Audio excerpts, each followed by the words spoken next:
Welcome back to What You Will Learn. My name is Adam Ashton. And my name is Adam Jones. Today we're taking you through the best bits of stolen focus by Johann Hardy. While you can't pay attention, Ashto, and me, and everyone. Nobody can. Because a life full of distractions is a life diminished. Well, it certainly is. If you can't pay attention to anything, you can't really do much, can you? If you want to read a book and you can't read the book. That's right. Mate, that's right. You get pulled away by some kind of ping or ring or ding. If you want to spend a few uninterrupted minutes or hours with your kid, but somehow you're just anxiously checking that email, waiting to see if the boss has got anything for you. You want to set up a business, but then your life just gets sucked into some TikTok vortex and you never start that business. Maybe that's a bit... Sounded a bit... Whatever you want to do, you just get pulled into some kind of distraction. Yeah, mate, it's a phenomenal book because I think we're all... those experiences. Oh, yeah. It's so hard to not get pulled in that vortex sometimes. Oh, yeah. You can blame yourself. But luckily, Johann is not really going down that path and just saying how dumb we all are. He's saying it's not our fault. Yeah, he says that there's really never seems to be enough stillness, enough cool, clear space for you to stop and think, because every time you try, something's sapping you. And he reckons there's probably a little bit of personal responsibility in there, but he's saying it's actually the whole system effectively that's being created at all different levels, that the whole world is just distracting you. Yeah, I know your vortex, Ashto. I know the algorithm TikTok has on you, and it pulls you in, mate. If they just didn't have the vortex so tempting, you'd be not spending so much time on there. So they're pretty good at it. Yeah. Every time you get interrupted, studies say that it takes an average of 23 minutes to actually get back to that state of focus. So you might be working away really hard, banging out that monthly report, and then you just think, oh, I wonder what's happening on Instagram. Scroll through a couple of stories. Think, oh, that was just 30 seconds, I'll get back to work. No, it's not 30 seconds. It's 23 minutes before you get back to that peak state, that optimal sort of productivity that you're at. It's not good, mate. It's not good. So as a species, we're facing a whole new slew of unprecedented tripwires and trapdoors for us to try and achieve our goals. And unlike previous generations, we're not really rising above to meet the biggest challenge that the world's facing right now. Because when attention breaks down, problem solving also breaks down. That's pretty clever, yeah? If the distractions stop you from problem solving, you can't solve the problem of distractions. Oh, geez. That's a clever evolutionary trait of distractions. Oh, it's true, mate. You can't get rid of them because they've eroded any possibility of us solving the problem. And there's big things going on right now. Like, if you've got democracy, and it really does require the ability of the whole population to pay attention long enough to identify real problems. Might be brought up from people from the other side of the aisle, and does take a little while to actually see them. And also to distinguish, fantasies that come up from our leader with solutions where we need to hold our leaders accountable if they fail to deliver on them. Yeah, mate, you went to the epic level of global politics. Even at the personal small level, it's pretty hard to pay attention. Even I just realized the other day, I got into this trap of normally I'd be watching a TV show, which is normally a distraction in itself, but then you almost distract yourself from that playing, like, say, a game of poker on an app. And then I realized that I'd be playing poker whilst watching the TV. And then there was one time I was watching the TV and my brain couldn't watch it because it wanted to play poker whilst watching it. It was like, that's distracting yourself from the distraction. It's just, how many layers deep does that go? It's so good. I can't even it's ridiculous. Distract myself from the distraction either. So we're all cooked, man. But luckily in this book, there's a little bit of hope in there, because if we understand what's happening, what game we're actually playing, we can begin to change it. Ashto's old uncle, James Baldwin, he once said, not everything that is faced can be changed, but nothing can be changed until it's faced. So the cross is human-made. We can step up, we can face it, and we can do something about it today. Johann, we've obviously done his book, Lost Connections. The book before that was Chasing the Scream. It got turned into a Hollywood feature film. I think he got nominated for an Oscar or something as well, somewhere along the way. And obviously, so he sort of collected himself a little stash of coin that he was sitting on. He thought, you know what, as part of this next book, I'm going to do an experiment.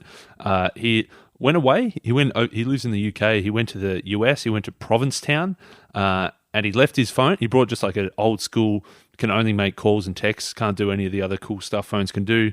He brought a laptop that didn't connect to the internet. It was broken, so he could just type stuff, but he couldn't actually connect to any internet. And he thought, I'm just going to see how this goes. No distractions, none of the normal stuff that we would have. I'm just going to go and sit with my thoughts for a couple of months and see what happens. Yeah, full Buddhist monk style he went, and the joint he went to was Provincetown. It's a pretty good name for what he's trying to do here. I just got that sort of feel. But he did get that week of just big decompression, right? None of us have really had that, I don't think, for so bloody long. And he was pretty much stoned. That's what it felt like, naturally just walking around. Just this mixture of exhaustion and stillness, just wandering around the streets, going through a library, looking for a book to read, probably putting your brain in a position that hasn't been in a very long time. He said every so often he'd feel these weird sensations bubbling up that he hadn't felt for a long time. Normally he was chasing those distractions, but sometimes he just felt this sense of calm. And he felt that even just by leaving those two lumps of metal, the laptop and the phone, leaving those behind, he just felt these different sensations that he hadn't felt for years or even decades. It was like a metaphor, like it felt like you've been holding these two babies screaming the whole time and put them over to the babysitter, and they're screaming and vomiting and vanish from view. Bit like, have you seen the movie We Got to Talk About Kevin? No. Big sidestep here. I won't go. Is it a good movie? Phenomenal movie. It's Really? Disgusting though. But anyway, she's not having a good time with the baby, but she walks What's it called? past. Where you go to talk about Kevin? We need to talk about We need to Kevin. talk about Those who Kevin. listen and know it's a sick movie. Yeah. But she goes past a construction site with her screaming baby, then past the construction site, she just pauses, and then all the construction noise is her break from the baby. Anyway, big step away from the book. Let's go back to the book.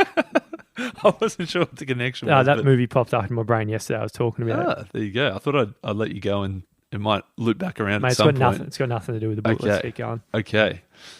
So Johann's babies, the phone and the laptop, he put them away, and his break was actually a break. It wasn't construction noise. It was calmness. Nothing was going on. He'd walk on the beach for hours a day. He'd go to the library and he'd pick up books to read. He even read the newspaper, which was a seemingly ancient tradition that he hadn't done for such a long time. And so gradually over time, he reduced his reliance on those things. He didn't feel those saps anymore, the things that were trying to suck him away from whatever he was doing, and check Instagram, check TikTok, check his email. They eventually started to fade away. Clearly what was happening, it was more attention, more connection, and he only just began to understand it.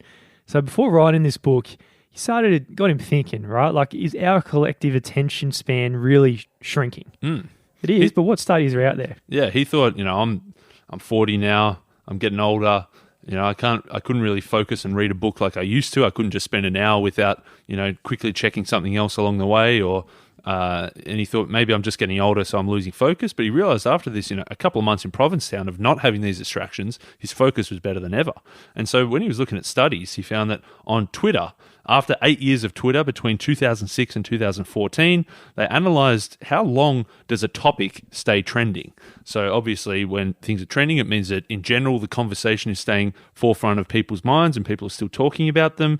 And they were trying to work out, well, how long did something trend at the start and how long does something trend now? Yeah, so in 2013, when they first looked at it, there was a top 50 most discussed subjects, and they was discussed for about 17 and a half hours. So yeah, almost a full day. Yeah. 2/3 of a day. By 2016, it dropped pretty fast. So in the space of 3 years now, only 11.9 hours. So this suggested together on the site that we're focusing on things for a shorter periods of time. Yeah, that's a fair drop in a couple of years. Because obviously over those couple of years, all the distractions had kind of ramped up. All the popular social media had really taken off, and people were getting, they just wanted that next hit, the next big thing, and they were, discussing topics shorter, and they were quickly moving on to the next thing because they just wanted to chase that next hit. Yeah, there's a lot more time that needs to be understand these things. Like when the war started in Ukraine, Astro, you're probably thinking about it every day, but it doesn't even cross my mind anymore, unfortunately for the people there. That's pretty hard on the people listening from Ukraine. And same with Afghanistan, the war there, what happened there. It just, our brains just can't hold it on the things. It's just new bloody news stories. It's like we're skimming through life, just like we're skimming through, quite literally for me, skimming through TV shows, like zooming with the cursor, what's the next, and I just jump to the action scenes, and I'll get through a series in about 1 hour. It's almost like, what's the point at that level? But it's not just that, it's everything. Surprisingly, all these studies, obviously, one was, Twitter, people not holding their attention as long. It turns out people are speaking faster now than they used to. And in the last 20 years, people are now walking 10% faster as well. Everything's faster. Everything's trying to happen quicker. That never-ending, we're just trying to speed up everything. Speed up conversation, speed up how we talk, speed up how we walk. Everything's getting quicker and quicker and quicker. So part of this fee, what we're doing is trying to do more things at once. Astro's playing poker while he's watching a movie. I'm just trying to speed through a series so I don't do something else that's just speedy and pointless. And we're just trying to switch to new things every time. And there's a lot of things that really hurt us and degrade us, what we're trying to do because of this. Yeah, we think that we can, juggle all these different things. We can do 3 or 4 or 5 things at once, because if we do them quicker and quicker and quicker and do everything at the same time, we can get through more things quicker and quicker. But actually, our brain doesn't work that way. For thousands and thousands of years, our brain can really only do one thing at once, maybe 2. Like maybe we can, walk and chew gum at the same time, as they say. But beyond that, we're not actually doing 3 or 4 or 5 things at once. We're actually rapidly switching between all those things, only doing one at once, but quickly switching between them. Yeah, that's the analogy you said there. It's juggling. It's not like you're handling multiple things at once. You're holding one and then quickly spinning it around to the next one. That's right. But there's actually a tax with every, say you're juggling, there's a bit of a tax of the ability to juggle with every new ball you throw up. And this is a phenomena that's called the switch cost effect. And it makes sense to continue that metaphor. If you're holding one ball, that's easy. If you throw 2 balls, it's still reasonably easy. 3, if you've learned to juggle, is okay. But once you get beyond 3, it gets harder and harder. The more things you're trying to juggle at once, the harder it becomes. You right? Yeah. Well, just ironically, my battery it's plugged in and charging, but it's going down. Is that somehow a metaphor for what we're talking about now? I think it is. You're trying to read, you're trying to charge, you're trying to talk, and all at the same time, it's just the juggling's not happening. It was too much going on in the cognitive bandwidth. The laptop's net negative, even though it's plugged into the bloody charger. I just saw your face. I was like, what's going on here? Are we right? Continue, Astro. So, one of the big problems between juggling here is these switch costs. As we said at the start, if you switch, it takes you 23 minutes to get back to where you were. They did another study. They found that they put a whole bunch of people to do a bunch of tasks, and to one group, they said, cool, just focus and do this one task. To another group, they said, cool, focus and do this task, but we're also going to send you a whole bunch of text messages and phone calls and emails whilst we're doing it. And they found that second group that was distracted whilst they were doing it, while they were switching between email and phone call and actually doing the task, their IQ dropped by 10 points, which is a massive drop just from the distraction. And by comparison, they also then tested a bunch of people who were smoking dope, and they found that their IQ dropped by 5 points. So it's actually better to smoke weed whilst you work than try to multitask while you work. Jesus. Let's light up. Or it's better to just do your work. That's the best. Okay. The second way you're switching harms your attention is what we call the screw-up effect. So when you're switching between tasks, errors start to creep in that wouldn't otherwise. Astro's watching Survivor, playing poker at the same time, does a really stupid call to something he wouldn't otherwise, and he loses $100. That's happens right. all the time. Yeah, that's right. And then the third consequence, he calls it. So we had the what should we call that first one? The stoner effect, the switch cost effect, and then the second one's the screw up effect. Now he's calling this one the diminished memory effect. And so they found that, if you're switching and switching and switching, afterwards, you don't even remember what the hell you did. I suppose it's like it's probably not a good thing, but when you're driving home and then you're kind of off with the fairies a bit and you're thinking about all these different things, and all of a sudden you pass a milestone and you're like, oh shit, how the hell did I get here? Yeah. It's a bit like that. You don't even remember all the things that you did because you were just so busy switching the whole time that you weren't actually focused. So the whole day we're really just juggling around, just spending a lot of time just switching between things a lot. And what we're actually finding out is that today workers believe they spend 40% of their time wrongly multitasking. Right? So this uninterrupted time where we actually can focus on something is becoming really rare. Yeah, and the numbers here are pretty shocking. You'd think that, you're doing 8 hours of work a day, you go for lunch and maybe you go for a coffee walk and sometimes you've got meetings here or there, but most of the time you're pretty focused. Well, it turns out that the average CEO of the biggest companies in the world, the Fortune 500 companies, the average CEO gets just 28 minutes a day of uninterrupted focused work. Jesus. There's not much you can achieve in 28 minutes a day, is there? There's not. And it happens at every level, not just there. Most office workers are lower on the food chain. They can't even get an hour to themselves without being interrupted. Yeah, it's not good. We need to focus. If you want to get to what Mihaly Csikszentmihalyi calls flow We've had about 50 times to get that name right across all of our books, so I think we've mastered that one. But it boils down to 3 core components. Man, we've never done the book Flow in 7 seasons. I think it's done better in other books. Oh, really? Yeah, deep work especially. A lot of it is like, how many books talk about flow? All a hell the of books, a, yeah, all a hell of the a books. lot. It's probably second to Thinking Fast and Slow in terms of how much it gets ripped. But the 3 components: one, you need some kind of clearly defined goal. You know, you need to have something that you're aiming for. Whether it's you want to paint on a canvas, you want to run up a hill, you want to teach a kid how to swim, whatever it is, you need to have some goal in mind and say, this is what I'm working towards right now. Surprise, surprise, distraction and multitasking kill flow, right? Secondly, you have to be doing something that's meaningful to you. So this is a part of a basic truth about attention. We evolved to look and pay attention to things that are meaningful to us. Makes sense. Think about if you're a frog. If you're a frog, you see a fly that you can eat. Yeah. It's pretty interesting. You can eat that. Oh, yeah. If you look at that rock, you can't do F all with that rock. It's not that interesting. Not meaningful whatsoever. Yeah. So, yeah, the brain's designed to focus on things that are meaningful. So, obviously, when you're picking a goal, pick a meaningful goal. Now, thirdly, it will help if you're doing something that's edge of your abilities and not too far beyond them. Yeah, that little Goldilocks zone. If it's too easy, it's pretty easy to multitask and get distracted by something else. If it's too hard, you're just going to get frustrated because you can't make any progress. Instead of, going on either end of the spectrum, autopilot or anxiety, you need to find somewhere that's kind of in the middle, but just ever so slightly beyond your capabilities. Once we hit these 3 conditions, we hit flow. And it's recognized because it's a really distinctive mental state. We all have moments of it throughout the day. And what you do is you experience a loss of self-consciousness. You're just so deeply in the moment and you're in the zone. The ego of who you are, it's sort of vanished and you really merge into the task. And it's like, say, you're rock climbing or something. You're just so far present in the zone because it's difficult. I've never rock climbed in my life, but I could imagine for those who do, it's pretty flow-like. He says, I also am not much of a rock climber myself. I don't think my body shape is suited to rock climbing. They You never know. just those long, awkward limbs. I think that's what makes rock climbing Oh, better. really?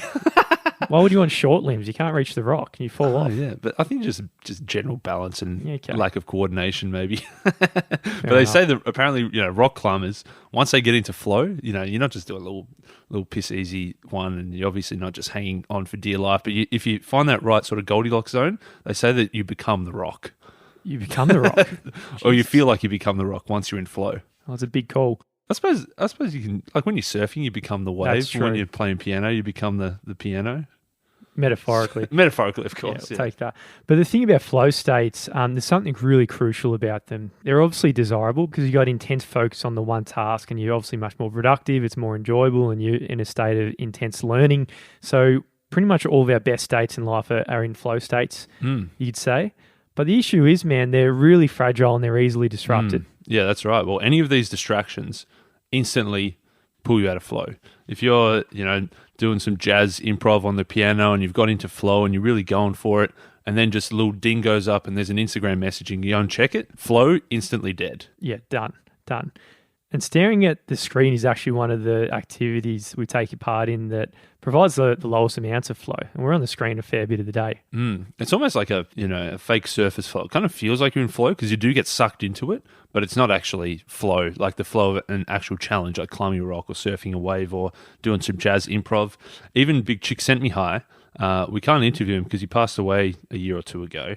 When he was right at the end of his life, when Johann interviewed him, he was 87, and he said, some of the best experiences in his life was hiking up a mountain, just because it was those flow states. And now, Chick Sent Me High has done a lot of pretty cool shit.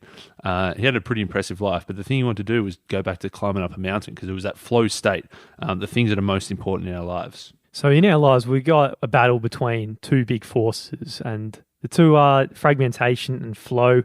Fragmentation makes you really small, angry, shallow, but flow, it makes you bigger, deeper, and much calmer. Fragmentation, it makes you shrink, and flow expands us.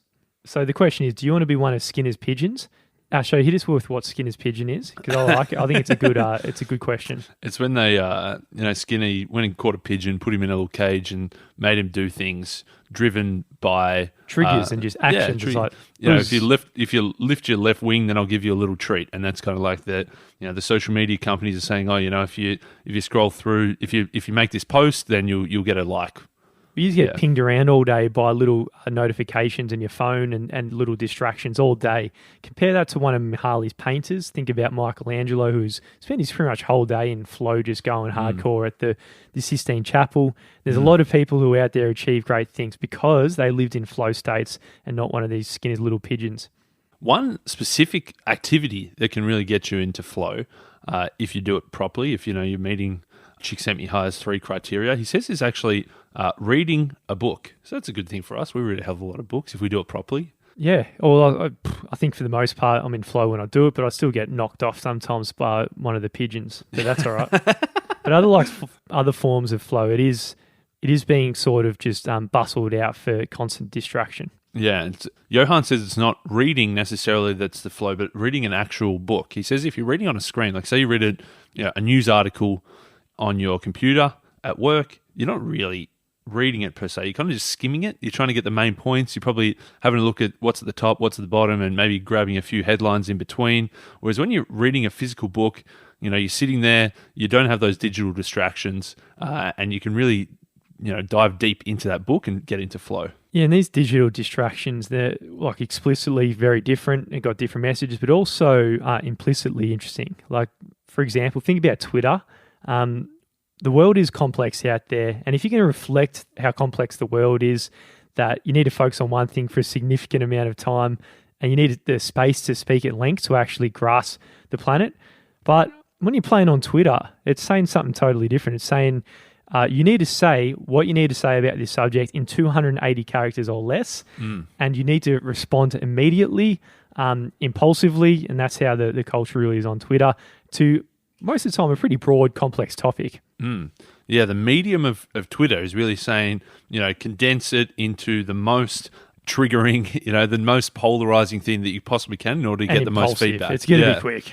And then if you think about, say, Instagram, the medium there is saying you need to have really, really good quality photos, whether it's whatever you're doing, it's some landscape, you're going hiking, you want to get the perfect angle of the sun, or whether you're, a model and you need to get the perfect angle and the right, I don't know what they do, but I've never done it myself, but the right kind of things, the right lighting to get the perfect... I've seen you do that. Al's told me. To get the perfect shot to make you look as good as possible. That's the medium is rewarding those things. Well, that goal in Instagram is pretty much to just spur envy in your friends about how good you're doing. And in one sense, it's probably the opposite of friendship, because totally. It's just a hollow parody of what friendship could be. Printed book, on the other hand, I show it's a very different message that's buried in this medium. Yeah, that medium there is saying, we've got hundreds of pages of really important stuff that somebody's taken a hell of a lot of time to try to boil something down into, not into 280 characters, but maybe 280 pages, because that's the amount of time that it takes to convey this complexity. So it's saying that, firstly, life is complex and you need to take time aside to think about it. Secondly, there's value in leaving behind your other concerns in life and just focusing on this one thing. And thirdly, it's worth thinking deeply about how other people's lives and how their minds work and how their brain sort of is wrapping around this idea, because they have complex inner lives just like you. So whilst Twitter and Instagram, those mediums that we mentioned, kind of erode the sense of human nature, books really do the opposite. They encourage the best parts of human nature.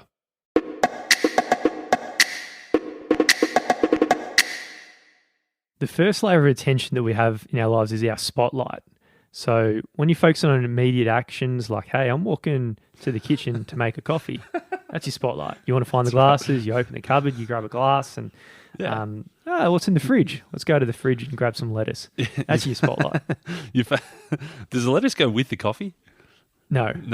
Okay. No. I was wondering what was going on there. Yeah, I don't know. That's sometimes my spotlight. It's pretty fragmented. Well, that's kind of what William James, the founder of modern psychology, back in 1890, he said everyone knows what attention is. Attention is like a spotlight. To take your metaphor, like you're at a concert, everything's just rumbling.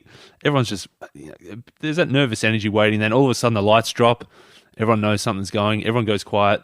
The spotlight pops up and out pops Beyonce and everyone just focuses. That's kind of the type of attention and focus that William James knew back in 1890, and it's still pretty relevant today. That's one of the major types of attention.